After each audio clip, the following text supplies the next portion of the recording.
The word of today comes to expose a certain danger, I would say, that even nowadays in the church is quite common, if you want to find, which is the attitude of the Pharisees, which I like to call the Pharisaism. No, in the gospel of today, there is this Pharisee. The Pharisees, they see that Christ is quite knowledgeable, if you want, and he wants to put them. They want to put him in the test, and that's when they ask him, "Teacher, what is the greatest commandment in the law?" It's important here for us to understand that being a Pharisee is not the problem. Some of us, because we don't know, when we hear the word Pharisee, when we read or we hear the gospel, there is a negative connotation to that. But being a Pharisee in itself is not something bad, because a Pharisee was nothing else but someone who would study deeper the law. Right? The scribes and the Pharisees, those who would understand quite well the law. So much so that St. Paul was one, right? The problem is not being a Pharisee. The problem is the attitude of some Pharisees. I wouldn't say all, but some Pharisees, right? And specifically here because they want to put Christ in the test. And the danger here, brothers and sisters, when we see this attitude of the Pharisee, because it's the attitude that they are more concerned with what they have to do, instead the reason why they do what they have to do. I hope I'm making myself clear here. Which is the practices, which, as I said, is a danger that we can see even today in the church. The Pharisees, they were the biggest sin, if you want, of the Pharisees was hypocrisy. Why? Because the Pharisees, they would hide themselves behind all their practices in order to show to others that they're just. That's why they would justify themselves.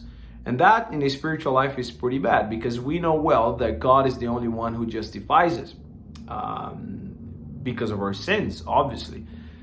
And that's the Pharisees right there. And what is the greatest commandment in the law? Well, the greatest commandment, if you want, they're just two. Love the Lord your God with all your heart, with all your soul, with all your mind, which is the Shema Israel, Adonai Eloheinu, Adonai Echad. And then we have and love the others. And Christ here, he goes to the very reason why we do everything that we do. And as I was saying before, this is a danger we have in the church as well. Because at the end, everything that we do in the church, all the practices, if you want, coming to Mass, praying, even being a priest, marrying, getting married, having children, all those practices that Christ has, or that God has instituted to us through the church, has one goal, if you want. There is to love God and to love your neighbor. That's the goal. But we have some people, unfortunately, that they're more focused on the practices or on the means, if you want, than in the goals. That's why today we also find this attitude in the church of people who, unfortunately, it's quite sad to observe some people who they're very narrow-minded to certain practices. For instance, right now, me as a priest, I see it's quite sad to observe, like, some people who are simply not taking communion during this time, just because for the simple fact of not being on the tongue. And for me as a pastor, for me as a priest, it makes me sad, really, to observe that. Because for these people, unfortunately, it's more important the way, the means, the practice itself than Christ. Because you see, if I am in love with Christ, love the Lord your God with all your mind. If I am in love with Christ, I really don't care whether he's on my hand or on my tongue. I just want to be with him. I just want to take him. I don't care. And it's very difficult even to talk to those brothers and sisters I have parishioners that unfortunately, ever since we stopped with the communion on the tongue, they're not getting it. And then you see some people, in the church, we are so fixated, if you want, in how we do things. It's okay, I'm not saying that those things are bad. Please do not misunderstand me here, But right now we are living in a pandemic. I cannot put my fingers inside of your mouth. I can't, because I'm putting also other people at risk. But at the same time, take communion, be with Christ, love the Lord your God.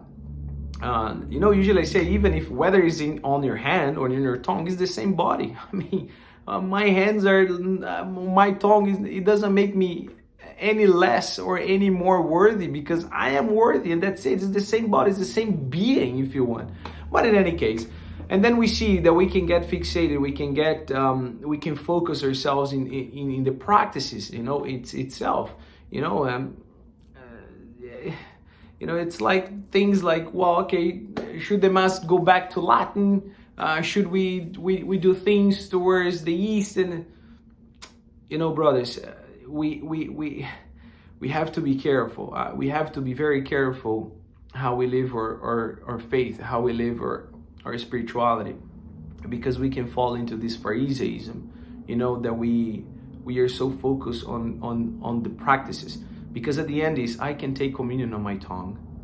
I can come to Mass every day. I can even be a priest, okay? But at the end, if I do not love God and the other, nothing. At the end, that's what it all comes down to. I can do all the practices like the Pharisees, but at the end, if I do not allow Christ, because that's also another very important point for us here. When it says, you shall love the Lord, it doesn't say you love the Lord. You shall love is something that is in the future. You will love the Lord your God. You will love the other. What does that mean? It means that Christ will be the one who will inaugurate that, and you will fulfill. He will fulfill that in you and in me. It's not us. It's not me with my own strength, with my own reason. It's not me. It's not me, because it's Christ. Now, by grace, with His help, we can do that. He is the one. That's why we don't do anything. The only thing we can do is to say, okay, Lord, I'm here. Please do it to me according to your will, which is pretty much what the Virgin Mary has done.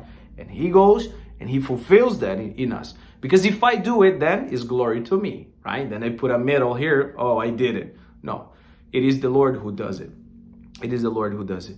So yes, I don't know if you see yourself today with this, let's say, with this Pharisaistic mentality, or I don't know, ask the Lord to help you, because the good news is that also Christ died for the Pharisees. He died for the Pharisees. The problem is that the Pharisees, they didn't accept.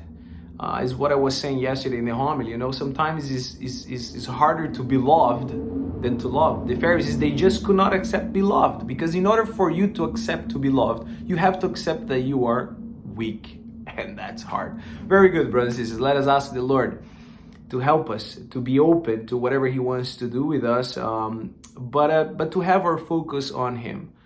That's our goal, to be with the Lord. It's not so much practice, and don't get me wrong, I'm not saying that some practices are useless or anything like that, but our focus is on Christ. We look through Him, with Him, and in Him. It's with Him, so it's in Him, it's through Him. That's where our focus should be at. May God bless you all.